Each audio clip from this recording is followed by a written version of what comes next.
This is tape number 4, today, November 15th, 1998. This is an interview with AaronSzabo. Since you came to the United States, have you been back to visit your hometown? No, I would not. I didn't even go to Europe. I would not go to Europe. Why is that you felt you don't even want to go to Europe? I feel that the European countries as a whole are just, I don't know if the phony is the right way to say, but they're just not behaving like human beings should behave. As we see it now in Yugoslavia, they're killing each other, and the Europeans keep quiet. The United States is the one that raises the voices. Where's the European NATO? Where are they? They're not around. That's it. In addition, I would gather from what you're saying that you and your wife haven't been back to visit Poland. No. Why did you feel that you would want to make this tape today, give this testimony? Well, I'm 69 years old, and I had quite a few calls from different people. So I said, let me sit down and talk about it a little bit. I might get nightmares for the next month or so, but let me talk about it. Has this been something that you've talked about much in the past? No.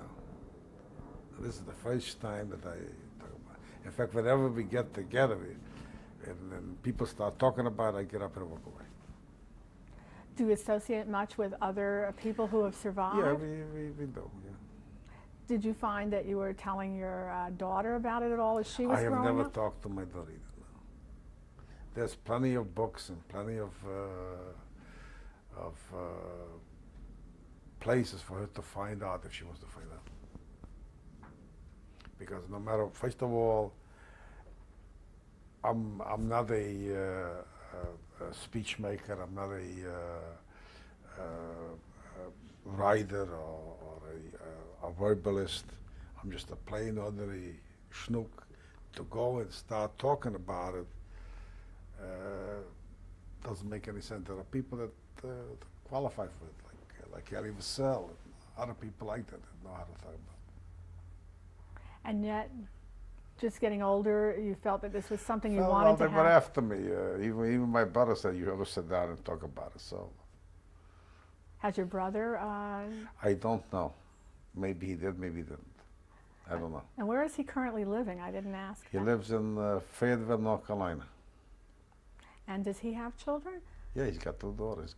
And grandchildren? He's got 2 grandsons, and 1 is on the way. In fact, we're waiting any minute now for the daughter lives in Washington. She's going to give birth to baby. Looking back on your experiences, is there anything you've learned, any message that you'd like to leave for your daughter and grandchildren for the future? For my daughter and grandchildren, let them live and be well, and let them get themselves educated as much as they can. That's number 1. But the world, I wish that religions, especially the organized religions, would stop talking hate about each other. That's what I wish. That's my biggest wish, that they should stop talking hate about each other.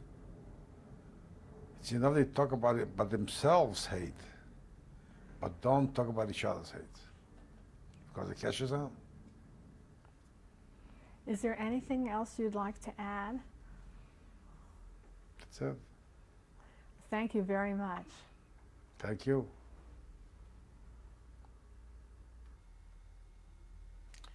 This is my mother and father, and this picture was taken in 1920, and probably in the bigger city of Munkac.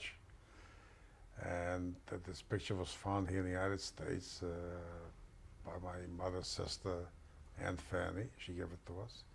We enlarged it, we made it. And my father's name is Mendel, and my mother's name is Leah. And your last name?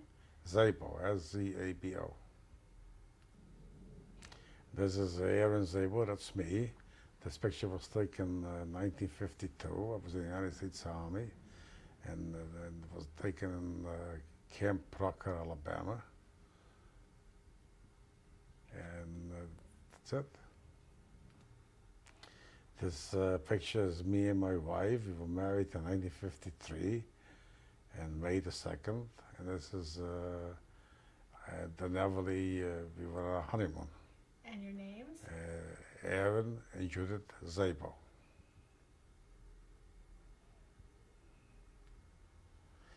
This is me, Aaron, and my daughter Lynn. And this picture was taken in 1962. And it's Lynn and AaronSzabo4. And where was it taken? In my living room, I guess. In the Bronx? No, this is, we lived in Washington Heights.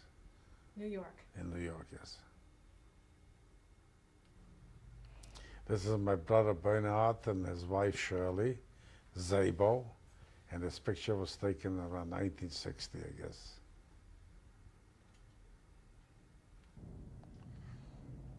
Please introduce us to your wife. This is my wife Judith. Go ahead and tell them how you met. As usual, it's always up to me to explain. Well, it's no big deal. We were youngsters together, a group of us. We were at the park. That's how we met. From then on, we started seeing each other sort of, and then the army came. And we were separated for 2 years. We waited till he got home and got married. It's very simple. It's a simple story. Is there anything else you'd like to say about your marriage and your family? As far as I'm concerned, it's a very good one, and I'm very grateful. Very grateful.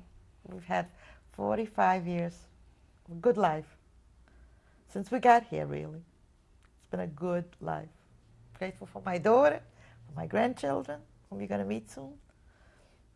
That's my family. Thank you very much. My pleasure. That's it? Stop smooching him. Please introduce us to your family. Okay, this is my daughter Lynn in back of me. Her husband Ruben Kuzel in back of me. In back of you, we know why you're there.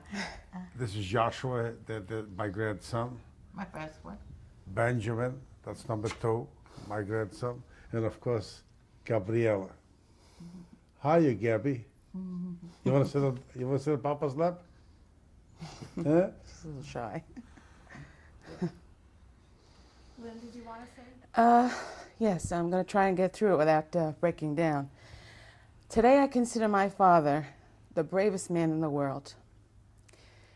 It must have taken a lot of courage to recall and relive all those memories that he shared today. I'm so grateful that he was able to do it. I'm proud of him that he was able to do it because I know it had to be painful for him. It was painful for me to listen and hear it and imagine the horrors he saw, the suffering he had to endure, the great amount of loss that he had to live with at such a young age. He's really leaving behind a very important legacy and a very valuable lesson for our future generations, his grandchildren. My great-grandchildren and grandchildren. Number one, we have to remember, always. We have to know what happened and never let it happen again. And number two, which may be sort of in the back door kind of a lesson, that from such a great amount of devastation and loss and grief can still come courage and strength and love and life. It must go on. Continue our families from here on. I'm so grateful that God spared him so he could be my daddy. I love you.